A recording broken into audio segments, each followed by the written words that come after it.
உங்களுக்கு ரெட் லிட்டர்களை பற்றி தெரியுமா? நாங்கள் இந்த வீடியோவில் பார்க்கலாம். 1998 பார்த்தீங்கன்னா ஒரு குடும்பம் மலைப்பிரதேசத்தில் ட்ரெக்கிங் போயிருக்காங்க. அந்த குடும்பத்தில் பார்த்தீங்கன்னா ஒருத்தர் நடக்கிறது எல்லாத்தையுமே வீடியோ பிடிச்சிட்டு வந்துகிட்டு இருக்காரு. அந்த குடும்பம் அன்றைக்கி நாள் முழுக்க சந்தோஷமாக இருந்து திரும்ப வீட்டுக்கு போயிருக்காங்க. அவங்க வீட்டுக்கு போன ஒரு சில நாட்கள்லேயே பார்த்தீங்கன்னா அவங்க குடும்பத்தில் ஒருத்தர் இறந்துட்டாரு. அதுக்கும் கழிச்சு ஒரு சில நாட்களில் அவங்க குடும்பத்தில் இன்னொருத்தரும் இறந்து போயிருக்காங்க. ஏன்னா நம்ம குடும்பத்தில் இப்படி வித்தியாசமாக நடக்குதுன்னு சொல்லிட்டு அவங்க யோசிச்சுட்டு இருக்கும் போது அவங்க ட்ரெக்கிங் போகும்போது எடுத்த வீடியோ ப்ளே பண்ணி பார்க்குறாங்க. அந்த வீடியோ பார்த்ததுக்கு அப்புறமா தான் அவங்களுக்கு ஒரு பெரிய ஷாக். ஏன்னா அவங்க ட்ரெக்கிங் போகும்போது அவங்க பின்னாடி பார்த்தீங்கன்னா ரெட் கலர் ட்ரெஸ் போட்டுக்கிட்டு ஒரு பொண்ணு நடந்துட்டு வந்துகிட்டு இருக்கான். அந்த குடும்பத்தில் வந்து யாருமே பார்த்தீங்கன்னா அந்த குட்டி பொண்ணை பார்க்கலன்னு சொல்றாங்க. இதனாலே பயத்தில் இருந்த அவங்க ஒரு லோக்கல் டிவி சேனலுக்கு இந்த வீடியோ அனுப்பிச்சிருக்காங்க. முதல்ல அவங்களும் இதை நம்பல. அதுக்கப்புறம் அங்கே இருக்கிற கிராமவாசிகளை விசாரிச்ச போது அவங்க யாரும் இந்த மாதிரி குட்டி பொண்ணை பார்த்ததில்லைன்னு சொல்லியிருக்காங்க. சரின்னு சொல்லி அந்த டிவி சேனலில் இருக்கிறவங்க இந்த வீடியோ போடலான்னு சொல்லி அவங்க எடிட்டர் கிட்ட எடிட் பண்ண கொடுத்துருக்காங்க.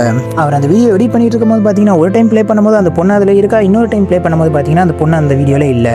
இதை பார்த்து அவரே ஒரு செகண்ட்ல குழம்பி போயிருக்காரு. இந்த வீடியோ ரிலீஸ் பண்ண கொஞ்ச நாளே பார்த்தீங்கன்னா நிறைய பேர் அந்த குட்டி பொண்ணை பார்க்கறதா சொல்றாங்க. இது தொடர்ந்து பார்த்தீங்கன்னா 2014 அதே மலை பிரதேசத்தில் பார்த்தீங்கன்னா ஒரு ரெட் கலர் ட்ரெஸ் போட்ட பொண்ணு ஒரு வயசான பாட்டியை கூட்டிட்டு போறதை எல்லாரும் பார்த்துருக்காங்க. அங்கிருந்து இந்த லெஜண்ட் ஸ்டோரி மறுபடியும் உயிர்த்தெழுது. இப்போ நீங்க சொல்லுங்க, இது வெறும் ஒரு லெஜண்ட் ஸ்டோரியா இல்லை அந்த ரெட் கேர்ள் உண்மையாவே இருக்கலாம்?